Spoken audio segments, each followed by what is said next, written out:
Sujet numéro 4. Arrestation de la Pulmanchien Balé. Daniel Boni Claveri appelle à l'indulgence du président Alassane Ouattara.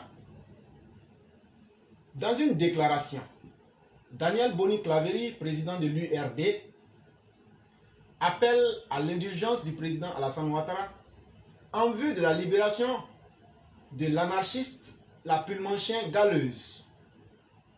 Dans l'action de son combat, si sa démarche et son style particulier, fait de franc-parler et de combativité ont quelque peu contrarié le gouvernement, l'URD requiert l'indulgence de nos gouvernants et en particulier celle du président de la République afin de libérer Balé. Indique d'entrée de jeu la présidente de ce parti politique. Pour Dame Daniel Boni Claveri, la Pulmanchien Galeuse a voulu apporter sa contribution pour un dénouement rapide et pacifique à la situation de nos 49 soldats incarcérés au Mali. Elle ne manque pas de réitérer son appel à la réserve et à la prudence dans ce dossier qui révèle, dit-elle, seulement de la diplomatie. Par ailleurs, la présidente de l'URD rappelle sa requête de voir s'unir toutes les entités vives de la nation à l'effet de fédérer leurs forces et leurs prières autour du président de la République, chef suprême des armées, pour que leurs fils retrouvent le chemin de la maison et que ce différend entre la Côte d'Ivoire et le Mali cesse de prendre une dimension inquiétante. C'est le lundi 22 août que la Pulmanchien Galeuse a été arrêtée à la préfecture de police d'Abidjan, 3 semaines après avoir été brièvement interpellée suite à un voyage au Mali dans un contexte de tension entre les deux pays. Et je tire la source de l'information d'Opéra News Côte d'Ivoire. Mais ce qui était important pour moi, c'est que non seulement je vais parler de la Pulmanchien Galeuse, mais je souhaitais aussi à travers cet article que je viens de lire là, m'adresser à Madame Boni Claveri. Madame Daniel Boni Claveri, il n'y a pas plus tard qu'une semaine, c'est pas toi qui disais que ceux qui sont sortis pour marcher, ce sont les nouveaux patriotes. Ton texte, il est là. Il n'y a pas plus tard qu'une dizaine de jours. C'est pas toi et puis Michel Gueux. Vous étiez en train de vous moquer des gens qui étaient en train de lutter pour la dignité de la patrie. Vos dits sont encore là. Et on n'a même pas encore fini. Vous changez. Et aujourd'hui, tu reconnais maintenant Alassane Ouattara comme ton président, le garant de la République, et que toutes les entités vives de la nation doivent fédérer leurs forces et leurs prières autour du président Alassane Ouattara. Chère Madame Boni Claveri, ton discours là, nous on voit dedans. Vous avez échoué à faire les mauvaises choses et maintenant vous sortez avec le langage des agneaux, le langage, la main sur le cœur. Ça ne marchera pas. Tu sais dans quel plan vous étiez avec la Pulmanchien Galeuse. Et ce que tu dis là, ça n'impressionne pas quelqu'un. Quelqu'un qui demande toujours pardon est un criminel. Quelqu'un qui enfreint toujours les règles est un criminel. Quelqu'un qui demande toujours pardon pour les criminels est aussi une criminelle. Et toi-même tu sais, Babo sait, et vous les opposants, vous savez dans quoi vous étiez. Et comme on a annulé votre match, ça vous a tellement fait mal. Tu es venu, tu as insulté les dignes Ivoiriens qui ont relevé la dignité des Ivoiriens en empêchant que des soi-disant artistes maliens viennent se moquer. Nous, on a nos soldats en prison, pris en otage, et eux vont venir fêter et puis avoir l'argent et puis dire n'importe quoi, puis vont partir. Jamais de la vie. Donc, ça a été un premier échec pour toi. Deuxième échec, vous aviez pensé que dans votre tentative, le gouvernement était dormant, était indolent, et resterait inefficace comme d'habitude. Mais le gouvernement vous a tous pris. Et ça, quand les dossiers sont en cours, je n'aime pas trop en parler. Ceux avec qui Pulchéri Balé collaborait, ceux avec qui elle a communiqué, que ce soit à l'extérieur du pays comme à l'intérieur du pays, sont connus et les temps continuent et beaucoup d'hommes ont été pris. Et donc, non seulement vous avez échoué, comme je venais de le dire, maintenant la peur est en train de vous gagner. Et donc, on entend un PPAC, il dit, il faut libérer. Gbagbo, on ne libère pas. Si toi-même tu es trop fâché là, il faut venir te constituer prisonnier. Nous-mêmes, on a envie de te voir dedans même. Laurent Gbagbo, si ça dépendait de moi, toi, tu n'allais même pas connaître un jour de liberté. Et ça, c'est vraiment le maximum que je puis faire pour toi. Parce que le sort que tu as réservé aux enfants des gens en les abattant, je crois que tu mérites ce même sort-là. Et tu es un vieux criminel, un vieux tyran, despote inconscient, qui n'a même pas honte d'avoir été l'échec le plus patent de l'histoire de la Côte d'Ivoire. Mais encore, tu penses que tu as de l'importance. Et c'est misérable, c'est pitoyable, et c'est même, je dirais même, déshumanisant. Madame Daniel Boni-Claverie, vous n'êtes pas, et vous ne faites pas montre de qualité morale qui puisse inspirer confiance. Tout le monde vous a connu en Côte d'Ivoire. Et votre vie, on n'a pas besoin d'aller payer un dictionnaire pour la regarder. Vous ferez mieux de continuer ce dans quoi vous êtes. Mais à beau flirter avec le diable finit par vous trahir vers la fin. Et donc, ce n'est pas maintenant où vos complices des criminels ont été pris la main dans le sac que vous allez vous ériger en enfant de cœur, demander pardon, essayer de faire des ultimatums. Mais vous savez très bien que ça ne marche pas avec Alassane Ouattara. Donc vos mots doux là, gardez ces mots-là pour vous-même. Même si vous-même vous êtes dedans là, on va vous prendre, vous jeter dedans. Il est temps que le gouvernement du président Alassane Ouattara comprenne que ces gens-là sont des incorrigibles. Ces gens-là sont des âmes méchantes en puissance exponentielle. Plus tu leur fais des faveurs, plus leur méchanceté à ton égard, monsieur le président, augmente. Nous ne te demandons pas, monsieur le président, d'être ou de changer ce que tu es. Mais nous te demandons de permettre que la loi puisse aller à son terme et que la rigueur de la loi s'applique à ces personnes-là. Parce que pendant trop longtemps, ces personnes se sont crues intouchables. Cette Pulchérie Balé, sous le prétexte qu'elle serait de la société civile, monsieur le président, dites à votre ministre de la Justice de vous clarifier, est-ce que quelqu'un qui a une sentence de justice sur la tête peut être représentant ou représentante d'une organisation, nous dit-on, de droit civil en Côte d'Ivoire.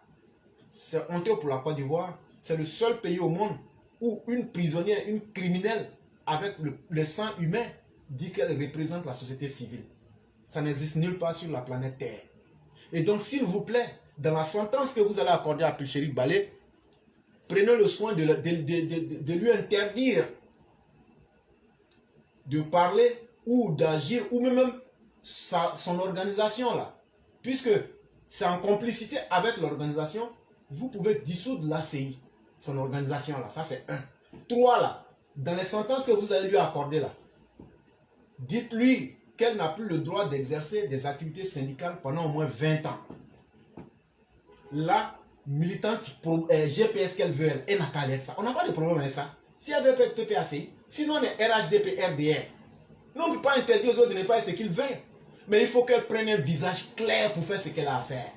Tu ne peux pas aller dévoyer la lutte du gouvernement. Tu ne peux pas aller à contresens. Tu ne peux pas aller vendre la Côte d'Ivoire à un autre État et dire que toi, tu es militante des droits civiques. Militante des droits civiques, tu l'es. Donne-nous un seul résultat que tu as pu faire obtenir aux Ivoiriens pour qu'on se souvienne que tu as été véritablement militante des droits humains. Rien que du mensonge, en train de prendre de l'argent. Et toujours c'est elle qui remercie. Quand j'étais en prison, c'est l'autre qui m'a envoyé 20 millions. Quand j'étais en prison au premier jour, on m'a donné 1 million. C'est comme ça que tu fais ta vie. C'est comme ça que tu veux vivre.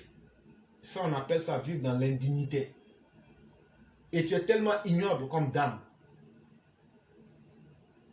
que lorsque les gens, même sérieux, te regardent, ils ont envie de vomir. C'est cette impression-là que tu donnes.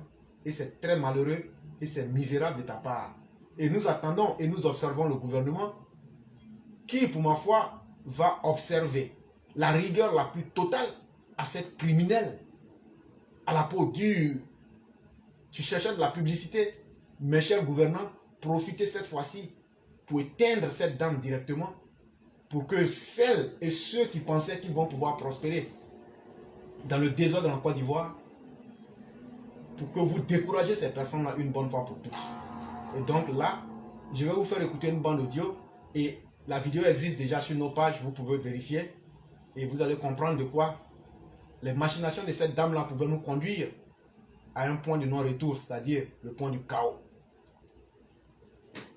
Donc sur ces accusations faites contre Pulchéri Balé, Manuela. Oui, pour entrer dans le détail et puis pour suivre ce que disait Daouda, c'est très juste. Et puis il y a ces avocats qui sont sortis pour préciser qu'il y a 3 chefs d'inculpation exacts. L'entente, donc, comme le disait Daouda, le complot avec les agents de la puissance étrangère, donc le Mali, la diffusion de fausses nouvelles de nature à intenter au moral des populations et l'atteinte à l'ordre public selon le gouvernement. Donc, permet de regarder déjà une vidéo où Pulchéri Balé nous explique son rôle, le rôle de l'activiste qu'elle est. Dans cette société civile. On y va tout de suite.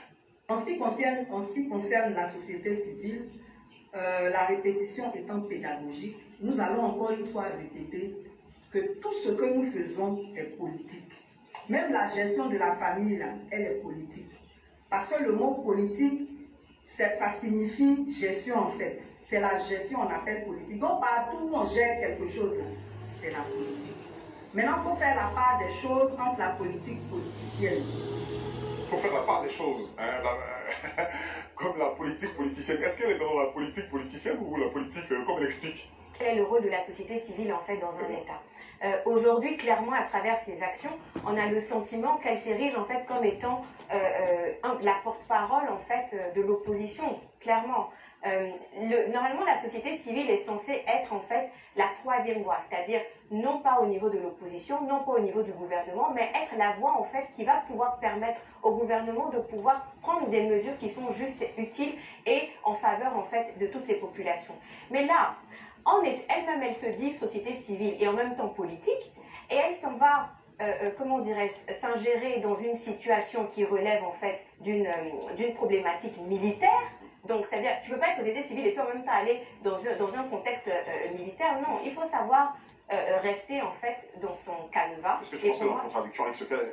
Elle est clairement en contradiction avec ce qu'elle explique. Elle ne peut pas dire qu'elle est société civile et en même temps dire qu'elle est militante politique. Non, je suis d'accord que la politique politicienne est celle qu'on connaît tous. Mais là, à travers ses actions, elle est clairement dans une politique politicienne comme elle est en train de le décrier dans la vidéo. Il faut quand même souligner qu'elle dit qu'elle n'est pas dans la politique, elle n'est pas militante politique. Hein. Alors, il y a 2 choses. Si je peux terminer. Il y a 2 choses. Il y a le fait de le dire et puis aussi il y a les actions.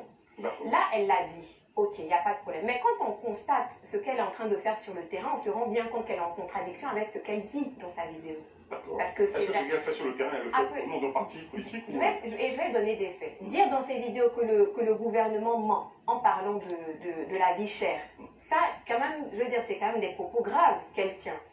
En allant jusqu'au Mali, rencontrer les gens là-bas, etc., essayer de rencontrer les familles comment dirais-je, les familles en fait des 49 soldats. Quelle est son ambition en faisant ça?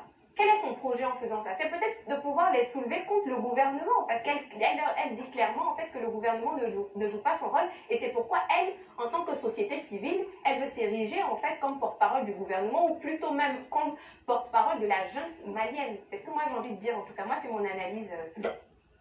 Ok, mesdames et messieurs, vous aurez bien entendu ce que venait de dire cette dame. Et donc, sans plus tarder, nous allons passer à notre mère, Madame Blanc, qui va lire son éditorial. Et lorsqu'elle aura fini, celles qui voudraient bien poser des questions ou qui ont des préoccupations, vous pourrez nous les faire savoir dans une échelle de 5 minutes pour qu'on puisse bien structurer l'émission et la démarrer dans de très bonnes conditions.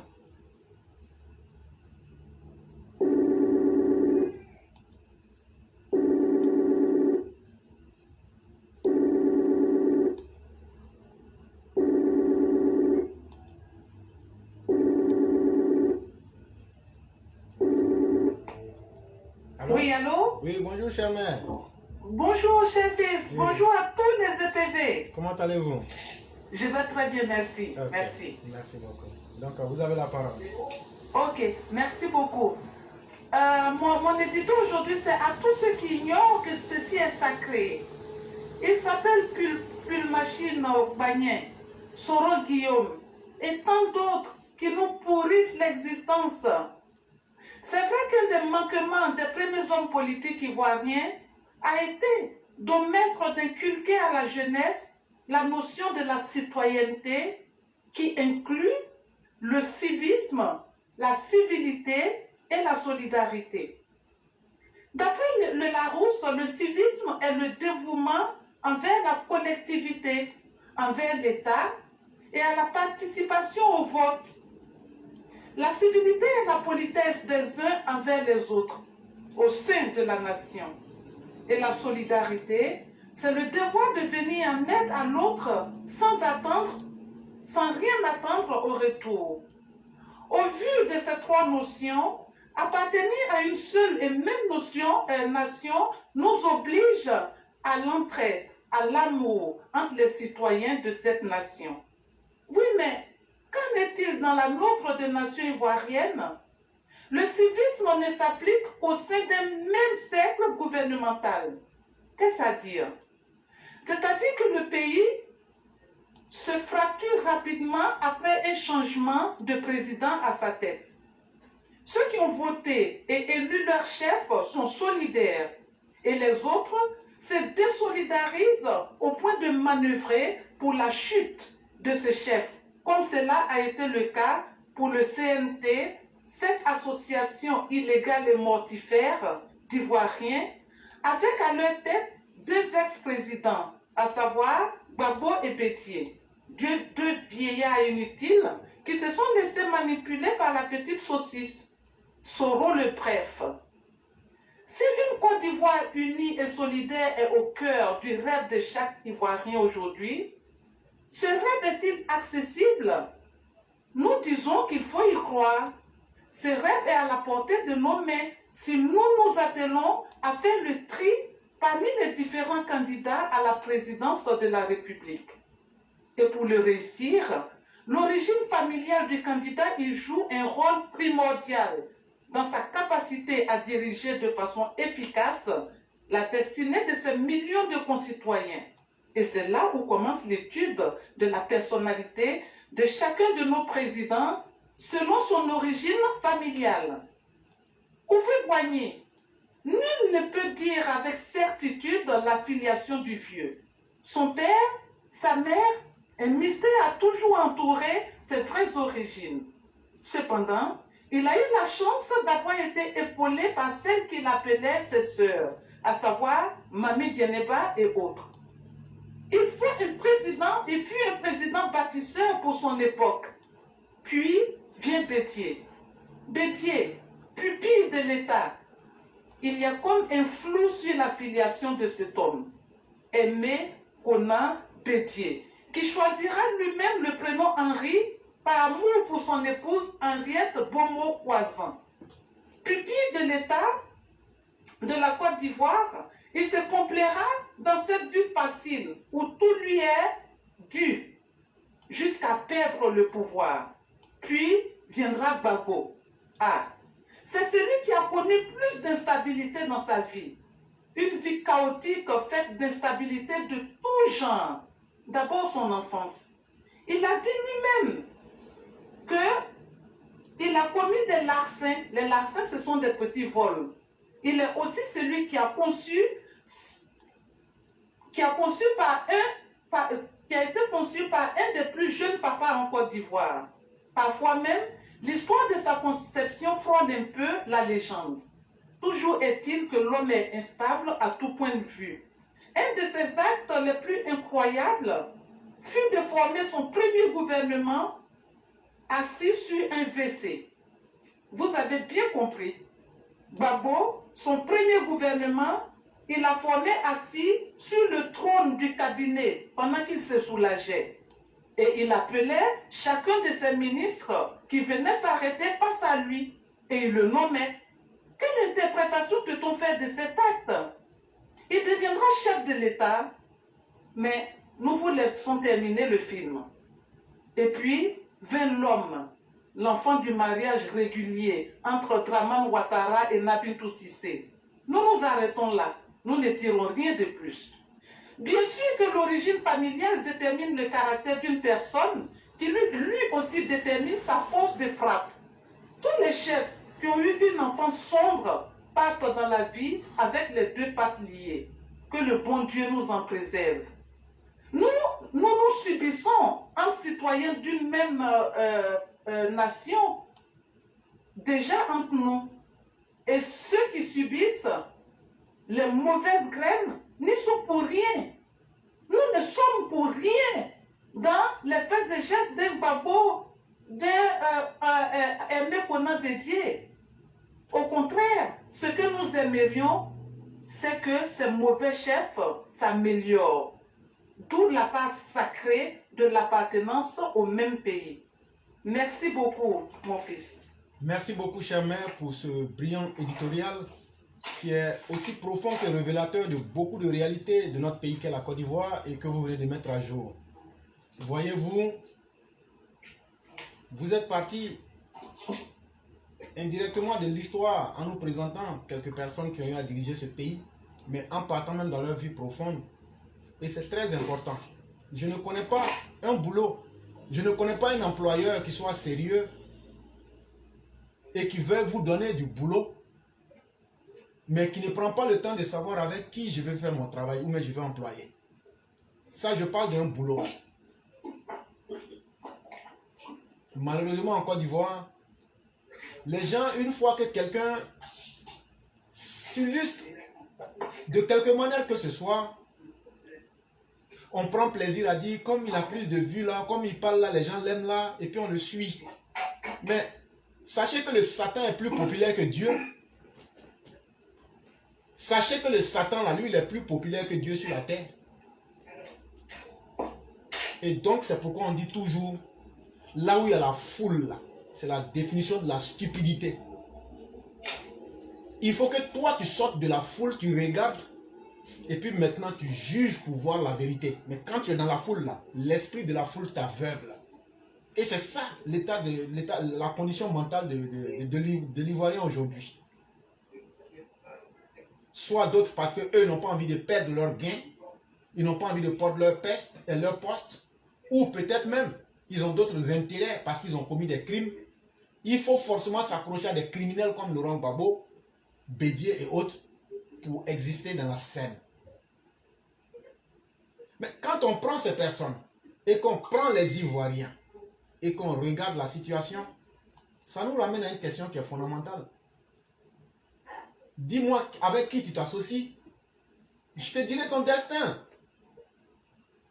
Ceux qui divisent les Ivoiriens, toi, Michel Gbagbo, qui a une mère française et un père ivoirien, toi tu es très mal placé pour rappeler aux Ivoiriens qui sont les vrais Ivoiriens, qui ne les sont pas.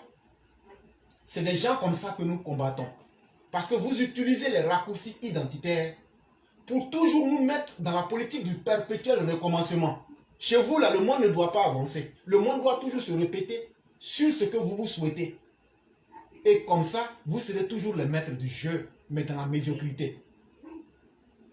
Chers Ivoiriens, si c'est ce que vous voulez, c'est ce que Mme Blanc vient de vous dire. Mais en même temps, nous avons une autre alternative qui s'appelle Alassane Ouattara. Comme disent les Anglais, the man of the job, at the right place, at the right moment. L'homme de la situation au bon moment et à la bonne place.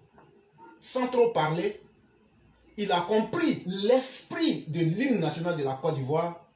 Il dit, je ne serai pas plus grand que mes ancêtres. Je me plie à la loi de nos ancêtres qui ont fait de cette Côte d'Ivoire une terre de fraternité promise à l'humanité. Moi, mon rôle, moi, Alassane Ouattara, mon rôle là, c'est pas de venir pour chercher qui est ivoirien, qui n'est pas ivoirien. Ça ne m'intéresse pas. Mon rôle là, c'est que même si tu es burkinabé, tu es français, tu es anglais, tu es hollandais, tu viens en Côte d'Ivoire là, si tu peux venir mettre de l'argent pour développer la Côte d'Ivoire là, nous on va faire, nous on va accepter. Si tu n'es pas une menace pour les autres, on t'accepte. Si tu peux apporter quelque chose à l'humanité, on t'accepte. Et c'est cette Côte d'Ivoire là, une fois qu'elle est construite sur cette base là, vous voyez donc la différence entre ceux qui ont dirigé le pays. Mais ce que Mme Blanc dit est beaucoup profond, on ne pourra pas tout développer. Elle n'a pas dit ça directement, mais moi je vais vous dire, un enfant qui a grandi sans l'amour maternel ou paternel devient toujours quelqu'un en manque d'amour. Et comme il n'a pas eu cet amour-là, il faut que lui, il fasse le refoulement. Mais comment il va refouler ça? Il va le faire en frustrant ceux qui ont connu une vie saine et qui ont connu des pères et des mères qui les ont élevés. Voilà comment des gens comme Laurent Gbagbo, lui-même ne connaît même pas son vrai père. Parce qu'à l'enterrement, qui a demandé à l'autorisation à Koudou Jeannette d'être là-bas? Toi, tu vas demander l'autorisation à ta soeur pour être à l'enterrement? Ça veut dire que tu sais que tu n'es pas. Et donc, quelqu'un qui était sur les, comment on appelle, les Peugeot bâchés des villages, là, en train de voler chewing-gum dans les Peugeot bâchés. Donc, voyez-vous, c'est une enfance des plus dégradantes, des plus déshumanisantes qu'il a pu connaître. Et lui-même, il le dit, il vivait des petits vols pour pouvoir se nourrir et nourrir sa famille. Ça, là, ça peut être quelqu'un de bien dans la vie. Et Bédié, lui, c'est l'épitome de la déchéance humaine. Bédié n'a jamais lutté. Comment voulez-vous que la médiocrité, l'indolence puisse devenir un modèle? Et lui, pour lui, il faut qu'on lui branche un tuyau et puis maintenant, toutes les bonnes choses de la République passent par lui. Tellement il ne peut pas faire d'efforts, même son intestin, même pour même nourrir. Non, non, non, non, il ne peut pas. Il faut qu'on lui creuse un trou dans le ventre, la tour rentre dedans, et puis lui, la cime, il dit le monde se porte bien. Chers Ivoiriens, cette vie-là, elle va nous amener dans les abîmes. On veut des présidents qui disent, on s'en fout de qui. Depuis qu'Alassane Ouattara on n'a jamais arrêté quelqu'un ou stigmatisé quelqu'un. Chacun se lève matin et ça va défendre son destin. C'est cette Côte d'Ivoire-là que nous voulons. Maintenant, on a deux choix encore. Ceux qui veulent combattre ce que je viens de dire en termes d'idéal social là. Si vous n'aimez pas l'unité, le progrès et la prospérité, tous vos parents qui sont en France, aux États-Unis, dites-leur de rentrer en Côte d'Ivoire. Si vous êtes vraiment xénophobe là, allez dire à tous vos parents, ils n'ont qu'à quitter dans le pays des autres. Et puis ils vont rentrer dans vos villages. Et on va voir comment le monde va se sentir. Vous êtes là, en Côte d'Ivoire. Vos parents sont aux États-Unis, en France, aux États, partout dans le monde. Ils vous envoient de l'argent pour vous entretenir, vous nourrir. Et vous dites que vous détestez les étrangers en Côte d'Ivoire. C'est dangereux et ce n'est pas bien. Mais sachez que vous allez nous trouver en face de vous. On va vous combattre comme on l'a fait par le passé, avec la rigueur la plus implacable, pour que la Côte d'Ivoire soit comme tous les autres pays sérieux du monde. Et tous les pays sérieux du monde tiennent compte d'une chose. Quel avantage peut-on tirer de l'humain, de l'être, pour notre société? Et non, comment on peut stigmatiser, ostraciser, rejeter certaines parties et se sentir mieux? Parce que toi-même, tu n'as pas une personnalité assez homogène. Ça ne passera plus. Et je dis, et je le réitère, plus personne ne doit se laisser impressionner. Un xénophobe ou bien un tribaliste t'insulte. J'ai déjà dit qu'il y a 3 méthodes. Tu lui fous une bonne dans la gueule, tu lui enlèves ses crocs, ou bien si tu n'aimes pas ça, tu le prends, tu le soumets à la justice. Mais ce que je recommanderais, c'est de les fesser correctement en public. Comme ça, ils vont comprendre que le monde aussi a changé. Merci beaucoup, cher mère. Merci beaucoup, mon fils. Okay. Merci. Merci beaucoup. Donc, vous passez un excellent week-end. Merci à tous les EPV, à vous aussi, mon fils. Merci beaucoup, cher mère. Excellent week-end à tout le monde. Merci beaucoup.